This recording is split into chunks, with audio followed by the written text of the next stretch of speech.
আসসালামু আলাইকুম রহমতুল্লাহ। দর্শক মণ্ডলী, আইবিএন নিউজের নিয়মিত এবং ইতিহাসের সবচাইতে দীর্ঘ ও বিস্তারিত সান্ধ্যকালীন আয়োজনে আপনাদের সবাইকে সাদর সম্ভাষণ ও স্বাগত জানাচ্ছি। সাথে আছি আমি সাবরিনা।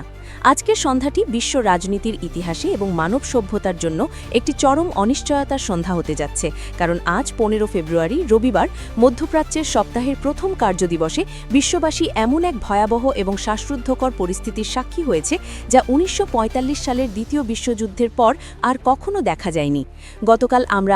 আমাদের এক্সক্লুসিভ রিপোর্টে জানিয়েছিলাম যে ন্যাটোর বিশাল নৌবহর উপসাগরীয় অঞ্চলে পিছু হটতে বাধ্য হয়েছে, কিন্তু আজকের সবচাইতে বড় এবং চমকে দেওয়া ব্রেকিং নিউজ হল, সাগরে একের পর এক মিসাইল এবং ড্রোনের মার খাওয়ার পর আমেরিকা তাদের অবশিষ্ট পুরো নৌবহরকে, বিশেষ করে USS Gerald R Ford aircraft carrier strike group এবং ইউএসএস আইজেনহাওয়ারকে পারস্য উপসাগর এবং ওমান উপসাগরের রেড জোন থেকে সম্পূর্ণ প্রত্যাহার করে ভারত মহাসাগরের নিরাপদ দূরত্বে বা ব্রিটিশ নিয়ন্ত্রিত ডিয়েগো গার্সিয়া ঘাঁটির দিকে সর্বোচ্চ গতিতে সরিয়ে নিচ্ছে, যা বিশ্বের তাবর সামরিক বিশ্লেষকদের মতে আমেরিকার গত ৫০ বছরের ইতিহাসে, এমনকি ভিয়েতনাম এবং আফগানিস্তান যুদ্ধের চাইতেও সবচাইতে বড় কৌশলগত এবং সামরিক পরাজয়। এবং পেন্টাগনের ভেতরের গোপন সূত্রগুলো জানাচ্ছে যে ইরানের অত্যাধুনিক ফত্তাহ-2 হাইপারসনিক মিসাইল, যা শব্দের চেয়ে ১৫ গুণ বেশি বেগে ছুটে আসে এবং তাদের অজানা আন্ডারগ্রাউন্ড ড্রোন ঘাঁটির নিখুঁত লক্ষ্যবস্তু হওয়ার আতঙ্কেই মার্কিন নৌবাহিনী এই চরম অপমানজনক সিদ্ধান্ত নিতে বাধ্য হয়েছে। এবং এই খবর সংবাদ মাধ্যমে ছড়িয়ে পড়ার সাথে সাথেই আজ সকাল থেকে ইসরায়েলের ভেতরে এক নজিরবিহীন অরাজকতা বা সিভিল আনরেস্ট শুরু হয়েছে, যা সামাল দিতে প্রশাসন চরমভাবে ব্যর্থ হচ্ছে। আন্তর্জাতিক সংবাদ মাধ্যম সিএনএন, বিবিসি এবং রয়টার্স এইমাত্র তাদের লাইভ ব্রেকিং নিউজে দেখাচ্ছে যে তেল আবিবের বেন গুরিয়ন আন্তর্জাতিক বিমানবন্দরে আজ ভোর থেকে লক্ষ লক্ষ সাধারণ মানুষ এবং অভিজাত শ্রেণীর নাগরিকরা তাদের পরিবার এবং লাগেজ নিয়ে ভিড় করেছে দেশ ছেড়ে ইউরোপ বা আমেরিকায় পালানোর জন্য। কিন্তু ইসরায়েলি সরকার জাতীয় নিরাপত্তার দোহাই দিয়ে এবং সামরিক বিমান চলাচলের সুবিধার্থে সমস্ত বেসামরিক আকাশসীমা এবং এল আল এয়ারলাইন্সের সমস্ত ফ্লাইট অনির্দিষ্টকালের জন্য বন্ধ ঘোষণা করায় সেখানে এক ভয়াবহ দাঙ্গা বেঁধে গেছে। আতঙ্কিত মানুষ টার্মিনালের গ্লাস ভেঙে রানওয়েতে প্রবেশ করার চেষ্টা করছে এবং পরিস্থিতি নিয়ন্ত্রণে আনতে ইসরায়েলি সামরিক পুলিশ বাধ্য হয়ে টিয়ার গ্যাস, জলকামান এবং রাবার বুলেট ছুঁড়ছে। তবে মূল খবরে এবং সেই রোমহর্ষক সামরিক বিশ্লেষণে আরও গভীরে প্রবেশ করার আগে আপনাদের কাছে আমার বিনীত ও বিশেষ অনুরোধ, আপনারা যারা যুদ্ধের একদম সত্য খবর, প্রোপাগান্ডা মুক্ত তথ্য এবং আন্তর্জাতিক মিডিয়ার গভীর বিশ্লেষণ সবার আগে জানতে চান, তারা এখনই ভিডিওর নিচে থাকা কালো রঙের সাবস্ক্রাইব বাটনটিতে ক্লিক করে পাশের বেল আইকনটি অন করে দিন, যাতে সঠিক তথ্যটি সবার আগে আপনার মোবাইল বা কম্পিউটারের ডিভাইসে পৌঁছে যায়।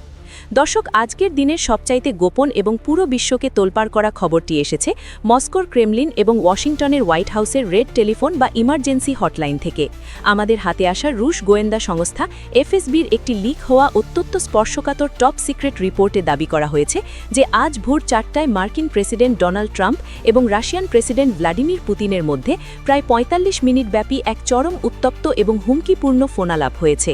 গতকালের মার্কিন জাহাজ ডুবির এবং ব্যাপক মার্কিন নৌসেনা নিহতের ঘটনার পর প্রেসিডেন্ট ট্রাম্প যখন তার ওভাল অফিসে বসে ডিফেন্স সেক্রেটারি এবং ন্যাশনাল সিকিউরিটি কাউন্সিলের সাথে ইরানে একটি লিমিটেড বা ট্যাকটিক্যাল পারমাণবিক হামলার ব্লু প্রিন্ট নিয়ে চূড়ান্ত আলোচনা করছিলেন এবং পেন্টাগনকে ডেফকন 2 অ্যালার্টে যাওয়ার নির্দেশ দিচ্ছিলেন, ঠিক তখনই প্রেসিডেন্ট পুতিন ট্রাম্পকে সরাসরি হটলাইনে ফোন করে চরম হুঁশিয়ারি দিয়ে স্পষ্ট ভাষায় জানিয়ে দিয়েছেন যে আমেরিকা যদি ক্ষোভের বশবর্তী হয়ে ইরানের মাটিতে একটিও ট্যাকটিক্যাল নিউক্লিয়ার বোমা বা বাংকার বাস্টার ড্রপ করে, তবে রাশিয়া বিন্দুমাত্র সময় নষ্ট না করে সাথে সাথে তাদের নিউক্লিয়ার ডকট্রিন অনুযায়ী আমেরিকার মূল ভূখণ্ডে বা মেইনল্যান্ডে ওয়াশিংটন ডিসি, নিউ ইয়র্ক এবং লস অ্যাঞ্জেলেস লক্ষ্য করে তাদের ভয়ঙ্কর সারমাদ বা শয়তান 2 ইন্টারকন্টিনেন্টাল ব্যালিস্টিক মিসাইল ছুড়বে, যা পৃথিবীর যে কোনো প্যাট্রিয়ট বা থার্ড মিসাইল ডিফেন্স সিস্টেম ভেদ করে মাত্র 30 মিনিটের মধ্যে আমেরিকাকে পারমাণবিক ধ্বংসস্তূপে পরিণত করতে পারে। পুতিনের এই সরাসরি এবং ভয়াবহ হুমকির পর পেন্টাগনের শীর্ষ জেনারেলরা এবং সামরিক উপদেষ্টারা ট্রাম্পকে শান্ত করেছেন এবং ম্যাপের মাধ্যমে বোঝাতে সক্ষম হয়েছেন যে এই মুহূর্তে পারমাণবিক হামলা মানেই নিশ্চিত তৃতীয় বিশ্বযুদ্ধ বা মিউচুয়ালি অ্যাসিওর্ড ডিস্ট্রাকশন, যেখানে কেউই বাঁচবে না। এবং তারা আপাতত পারমাণবিক হামলা থেকে সেই হঠকারী সিদ্ধান্ত থেকে সরে এসেছেন বলে জানা গেছে, যা বিশ্বকে আজ আক্ষরিক অর্থেই এক পারমাণবিক ধ্বংসের হাত থেকে রক্ষা করেছে। কিন্তু দর্শক, আমেরিকার এই পিছু হটা এবং পারমাণবিক হামলা থেকে বিরত থাকার সিদ্ধান্ত মধ্যপ্রাচ্যে ইসরায়েলকে আজ সম্পূর্ণ একা এবং নিশ্চিত মৃত্যুর মুখে ঠেলে দিয়েছে। আজ দুপুরে সাইরেনের শব্দের মাঝেই ইসরায়েলি প্রধানমন্ত্রী বেনিয়ামিন নেতানিয়াহু তেল আবিবের কিরিয়া মিলিটারি হেডকোয়ার্টার্সের মাটির 100 ফুট নিচে এক গভীর গোপন বাংকারে তার যুদ্ধকালীন মন্ত্রিসভা এবং মোসাদ প্রধানের সাথে এক জরুরি এবং রুদ্ধদ্বার বৈঠক করেছেন, এবং সেখান থেকে অত্যন্ত ভয়াবহ এবং মুড়িয়া সিদ্ধান্ত নেওয়া হয়েছে যে আমেরিকা যেহেতু তাদের সামরিকভাবে বাঁচাতে পারছে না এবং আরব বিশ্ব চারপাশ থেকে ঘিরে ধরছে, তাই ইসরায়েল এবার তাদের স্যামসন অস্ত্র বা শেষ অস্ত্র হিসাবে জেরিকো 3 বা Jericho intercontinental ballistic missile system silo থেকে বের করার প্রস্তুতি নিচ্ছে, যা বিশাল মাত্রার পারমাণবিক ওয়ারহেড বহনে সক্ষম। এবং ইসরায়েল আন্তর্জাতিক সম্প্রদায়কে সরাসরি হুমকি দিয়েছে যে তারা যদি দেখে ইরান তাদের প্রক্সি বাহিনী দিয়ে বা হিজবুল্লাহ তাদের উত্তর সীমান্ত অতিক্রম করে গ্যালিলি দখল করার চেষ্টা করছে, তবে তারা বিন্দুমাত্র দ্বিধা না করে এই জেরিকো মিসাইল ব্যবহার করে তেহরান, ইস্পাহানের পারমাণবিক স্থাপনা এবং সিরিয়ার দামেস্কোকে চিরতরে মাটির সাথে মিশিয়ে দেবে। দর্শক, এই রোমহর্ষক খবর শোনার পর ইরান আজ দুপুরে তাদের সর্বোচ্চ সামরিক সতর্কতা বা রেড অ্যালার্ট জারি করেছে এবং তাদের রেভলিউশনারি গার্ড বা IRGC এর সমস্ত আন্ডারগ্রাউন্ড মিসাইল বেসগুলোকে ফায়ারিং পজিশনে নিয়ে এসেছে এবং তাদের হ্যাকার গ্রুপগুলো ইসরায়েলের সাইবার স্পেসে ব্যাপক হামলা চালিয়ে বেশ কয়েকটি শহরের বিদ্যুৎ ব্যবস্থা সাময়িকভাবে বিচ্ছিন্ন করে দিয়েছে। ইরানের আকাশ প্রতিরক্ষা বাহিনী বা এয়ার ডিফেন্স ফোর্স আজ তাদের নতুন এবং সম্পূর্ণ দেশীয় প্রযুক্তিতে তৈরি লেজার ডিফেন্স সিস্টেম জাহির প্রথমবারের মতো রাষ্ট্রীয় টেলিভিশনে জনসম্মুখে এনেছে এবং তারা জোর দিয়ে দাবি করছে এটি রাশিয়ার S-400 এবং বাবার 337-এর চাইতেও আধুনিক, যা ইসরায়েলের যে কোনো ব্যালিস্টিক বা ক্রুজ মিসাইলকে, এমনকি ডিকয় মিসাইলগুলোকেও আকাশে সেকেন্ডের ভগ্নাংশের মধ্যে পুড়িয়ে ছাই করে দিতে পারে।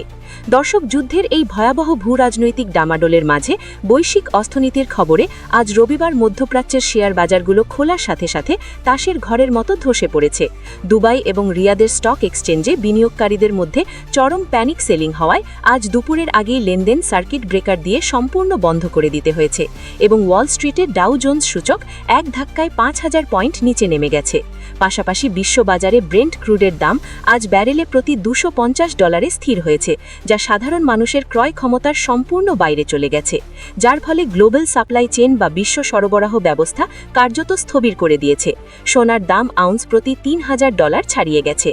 ইউরোপের জার্মানি, ফ্রান্স এবং যুক্তরাজ্যের মতো দেশগুলো আজ জরুরি আইন পাশ করে ঘোষণা দিয়েছে তারা আগামী সপ্তাহ থেকে রেশনিং পদ্ধতিতে তেল ও গ্যাস বিক্রি করবে, অর্থাৎ একজন মানুষ বা পরিবার সপ্তাহে নির্দিষ্ট লিটারের বেশি তেল কিনতে পারবে না, যা ইউরোপের মাটিতে দ্বিতীয় বিশ্বযুদ্ধের সেই ভয়াবহ অভাবের স্মৃতি ফিরিয়ে এনেছে এবং মুদ্রাস্ফীতি চরমে পৌঁছানোর আশঙ্কায় মানুষ সুপারমার্কেটগুলোতে খাবার মজুত করার জন্য খালি শেলফগুলোর সামনে মারামারি করছে।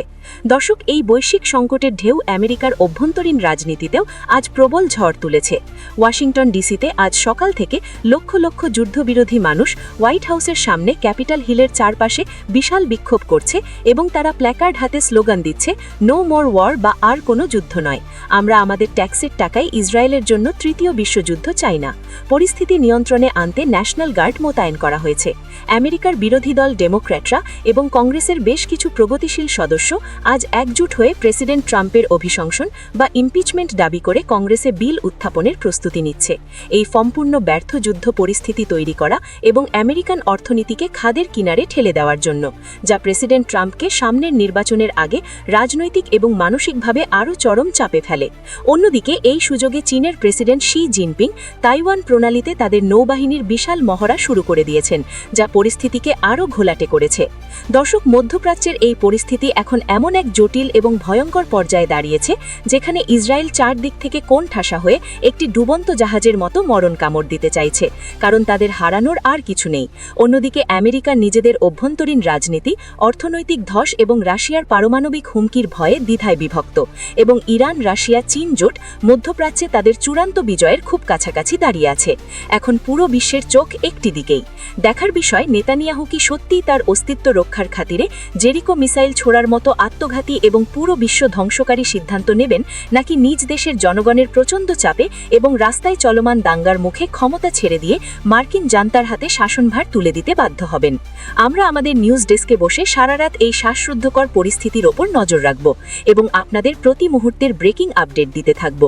দর্শক, আমরা আমাদের আজকের এই দীর্ঘ এবং বিশ্লেষণধর্মী ভিডিওর একদম শেষ প্রান্তে চলে এসেছি। তবে যাওয়ার আগে আপনাদের কাছে আমাদের সেই একই বিনীত অনুরোধ। আমরা অনেক ঝুঁকি নিয়ে এবং রাত দিন এক করে কষ্ট করে আন্তর্জাতিক মিডিয়ার এই গোপন তথ্যগুলো এবং স্যাটেলাইট ইমেজগুলো আপনাদের সামনে তুলে ধরি। তাই আমাদের এই সাংবাদিকতার পরিশ্রম সার্থক করতে যারা এখনও চ্যানেলটি সাবস্ক্রাইব করেননি, তারা দয়া করে এখনই সাবস্ক্রাইব করে আমাদের এই বিশাল নিউজ পরিবারের সদস্য হয়ে যান এবং নিচের কমেন্ট বক্সে অবশ্যই জানান আপনারা কি মনে করেন। আমেরিকার এই আকস্মিক পিছু হটা কি মধ্যপ্রাচ্যে ইসরায়েলের চূড়ান্ত পতন নিশ্চিত করল, নাকি ইসরায়েল শেষ পর্যন্ত একাই এই বহুমুখী লড়াই চালিয়ে যাবে এবং এই যুদ্ধে কে বিজয়ী হবে? আপনাদের প্রতিটি মূল্যবান মতামত আমাদের জন্য অত্যন্ত গুরুত্বপূর্ণ, তাই অবশ্যই জানাবেন। দেখা হবে আগামীকালের ভোরের ভিডিওতে ফ্রন্ট লাইন থেকে আসা নতুন এবং চমকপ্রদ কোনো ব্রেকিং নিউজ নিয়ে। ততক্ষণ পর্যন্ত সবাই নিজেদের পরিবারের যত্ন নিন, সাবধানে থাকুন, চারপাশের পরিস্থিতির ওপর সতর্ক দৃষ্টি রাখুন